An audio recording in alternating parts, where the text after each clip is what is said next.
students, let's start with the meaning of resource. When we see around us, we see so many things around us. Some are very useful to us and some are not as useful as other. We can understand this that the early man lived amidst nature, but he was unaware of the utility of the gifts of nature, such as rocks, soil, minerals, natural vegetation, animals.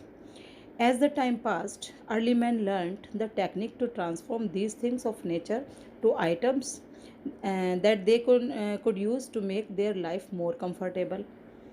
It was then that these gifts of nature becomes resource. So now we can say that resource refer to the things that can be transformed into more valuable and useful things to fulfill human needs. For example, water. Water is essential for us to live on earth. Electricity, we need to light our homes to run the electrical appliances.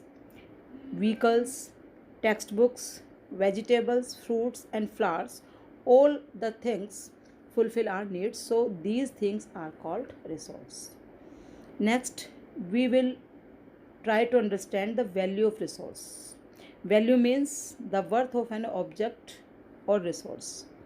The things which we have, what the value of it for us.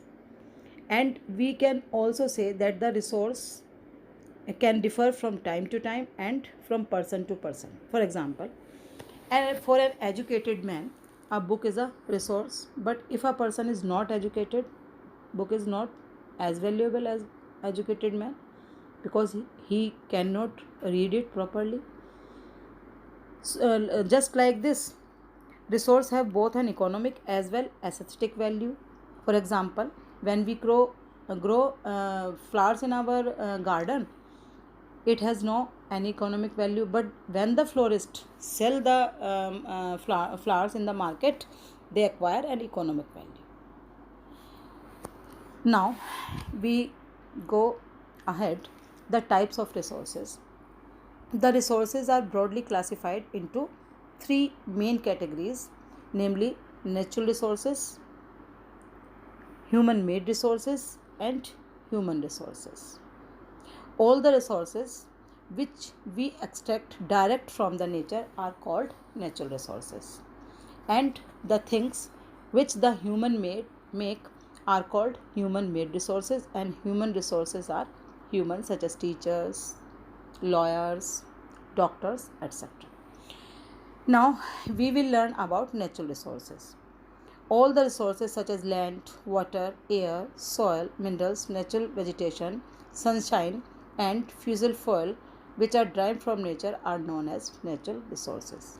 Further, we can classify these resources on the basis of their origin, renewability, development, and distribution. First, we will study about the basis of their level of development. On the basis of their development, we can classify the resources into two categories: actual resources, the resources whose quantity is known and these are being used in various ways at present, and the other is potential resources, which are the resources about which we do not have sufficient knowledge at present. These resources may be used in future. The next category is on the basis of their origin, and these are biotic and abiotic. Abiotic resources include all natural resources that are non-living thing such as land, water, air, minerals, and rocks. And the other biotic resource, these include all living organisms on earth. For example, all plants and animals. The next category is the basis of renewability. We can see that some resources we can use again and again, like water, sunlight, air, and some other are we cannot use again and again, like petroleum, coal, and natural gas. So we can classify these resources into renewable and the non-renewable. Renewable resources are those resources which can be renewed or replenished with human effort or activity. However, some are unlimited in nature and may not be affected by human beings. like solar energy, wind energy, tidal energy, etc. Non-renewable resources are limited in nature and their rate of formation is extremely slow. Hence, once they are used, they will be take thousands or a time millions of years to be renewed for future use, such as coal, oil, petroleum, and natural gas. Next, on the basis of their distribution, and these are ubiquitous and localized. Ubiquitous resources are found everywhere, like air we breathe, sunlight we get, or water we drink. And the localized resources are found in a specific region, like minerals and oil. For example, mineral oil, iron ore, and petroleum. Now we will learn about human made resources. The resources that created by human being using their knowledge or skills are called human made resources, like roads, railways, buildings, and bridges. And the rate of these resources are produced by human is called productivity. The next is human resource. Human resources, the human being are the most important resource. Human being with their skill and technology and hard work harness the natural resources. Economic prosperity of a country depends on how the available resources are harnessed by human being. The next question is, why we conserve our resources, why it is necessary to conserve resources.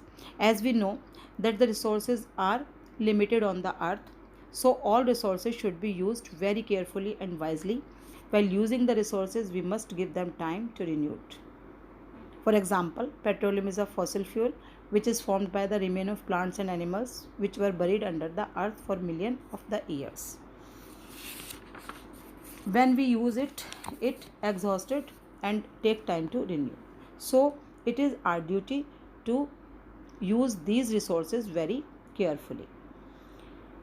The next is sustainable development. Means sustainable development is the development that meets the needs of the present without compromising the ability of future generation to meet their own needs. In other words, it means careful utilization of resource so that we use them at present while saving it for the future.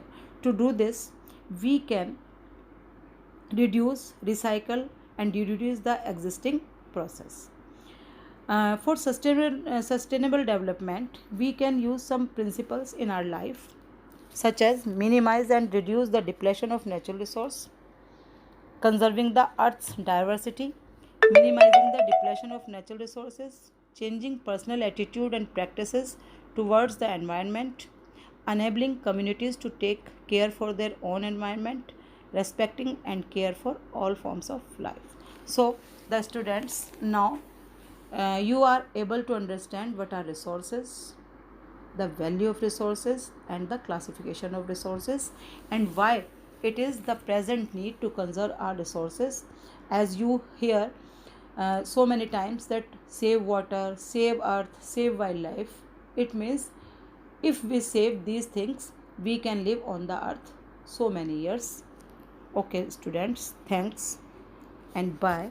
We will meet again in next video.